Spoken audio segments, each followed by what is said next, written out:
Ngayon, ituturo ko naman sa inyo kung paano kayo makapag-create ng inyong SSS account online. So, ngayon, dito sa Google search ng cellphone ninyo, click nyo lang yan. Dito sa My Search, i-click nyo lang yan. Dito, i-search lang yung SSS website. Then, lalabas na agad yung website ni SSS. Ito na yon. Click natin yan. Ayan. Then, dito, makikita nyo agad yung may nakalagay na create a my.sss account or login. Click natin yan. Then, dito, click natin tong create account.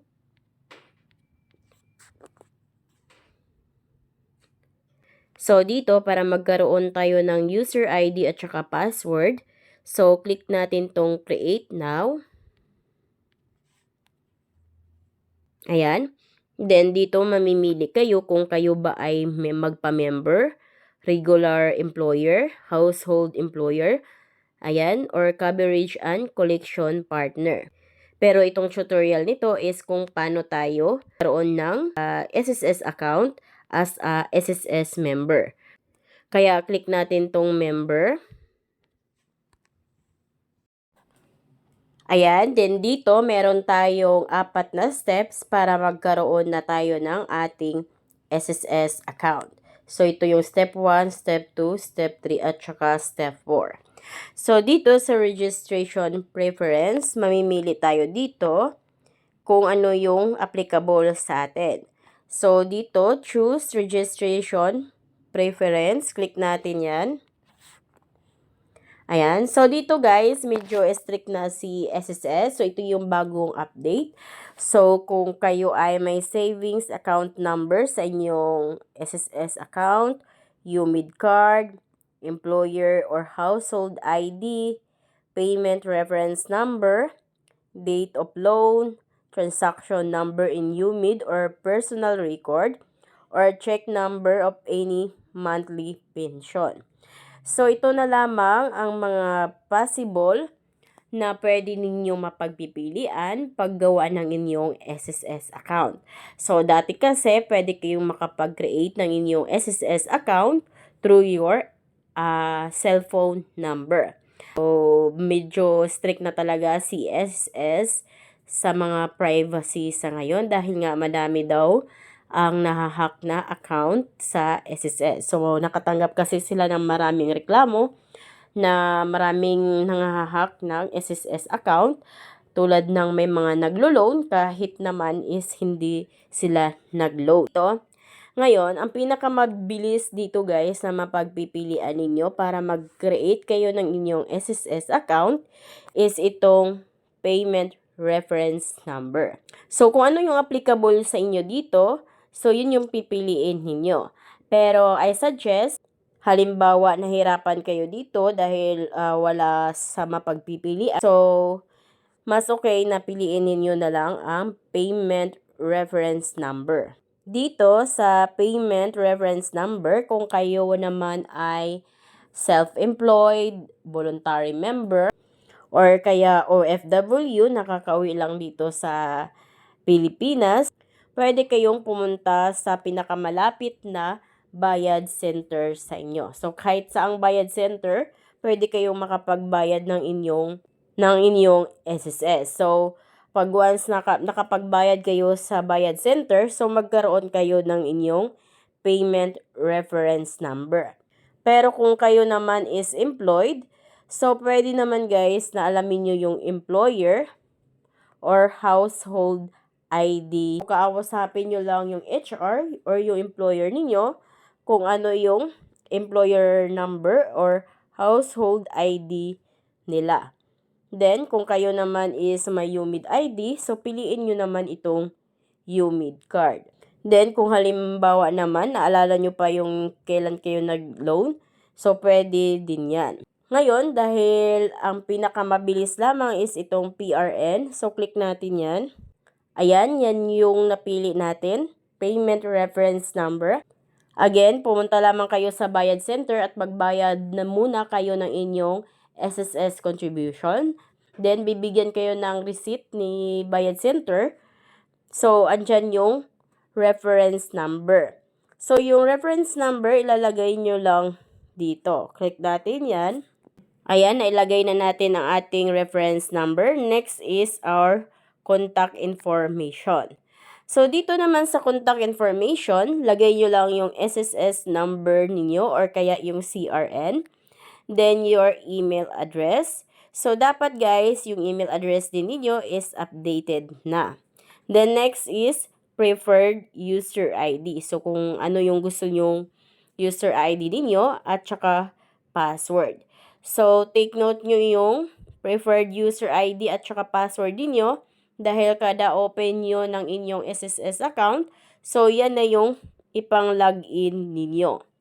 Next is your mobile number. So, dapat din updated yung cellphone number ninyo. Next is your confirm email address. So, kung ano yung nilagay yung email address dito, dapat parehas yan. Next naman is, ganun din, confirm preferred user ID.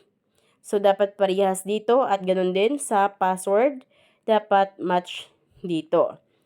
Then, after nyo ma-fill out lahat ng mga information dyan, check nyo kung tama ba. Then, pag tama na, click nyo na itong next. Dito naman, andito na tayo sa step 2. Dito sa step 2, ito naman yung kailangan nating pipilapan, yung ating personal information at saka yung address. Una dito sa personal information, lagay nyo lang yung apelyido ninyo, middle name, at saka birth date, at saka yung pangalan ninyo at yung extension name.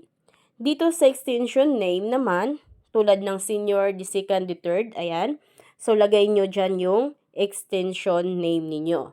Take note dito na kung ano yung nasa record nyo kay SSS, dapat match dito. Kung kaya wag na wag kayong magkakamali dito sa mga information na ilagay ninyo. Okay, next naman is the mailing address information. Dito, lagay nyo lang yung inyong unit, number, and building name. Pero kung wala naman, so pwede nyong hindi lagyan. Next is your street. Next is the house or lot and block number. So, lagyan nyo yan. Next is the subdivision. So, dito sa subdivision, yung iba naman is hindi natira dyan sa subdivision. So, pwede nyo hindi lagyan yan. Kung halimbawa, taga NCR or Metro Manila kayo, so, click nyo yung circle ng Metro Manila. Next is, kung taga-province kayo, halimbawa kayo ay taga Rizal, so, click nyo yung circle ng province. So, pag click nyo yung circle ng province, guys, lalabas na dyan kung anong region or Rizal. Ayan, piliin nyo yung Rizal kung halimbawa kayo ay taga Rizal. Then, piliin nyo yung city kung halimbawa kayo ay taga Antipolo. Ayan. Then, lalabas din dyan yung barangay. Piliin nyo din yung barangay. Next naman is the foreign address information. So, dito naman sa foreign address, kung wala naman kayong foreign address, so skip nyo lang yan, huwag nyong lagyan. Ngayon, click na natin yung next. So, dito, bago nyo ito i-submit, so double check, triple check nyo yung mga information ninyo kung tama na ba. Then, pag tama naman, click nyo yung may box sa I accept the terms of service. Then, pag may check na, click nyo na itong submit. Ayan, SSS member registration has been submitted successfully. Please check your email and notification to complete the registration process. Ayan, so ngayon, open na natin yung email natin. Kung kaya sabi ko kanina, dapat updated yung email ninyo para makapag-proceed kayo sa pagpa-register dito sa ating SSS account. Dahil once hindi active or updated yung inyong email address or kaya cellphone number, so hindi din kayo makapag-login sa inyong SSS account.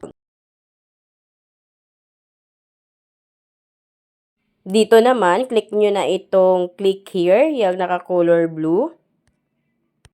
Dito naman, para ma-activate na yung ating SSS account, so lagay natin dito yung ating last 6-digit na SSS number. So, yung 6 na panghuling SSS number natin, yun yung ilagay natin dito. Then, ayan, mapunta na kayo dito sa paglalagin ng inyong SSS account.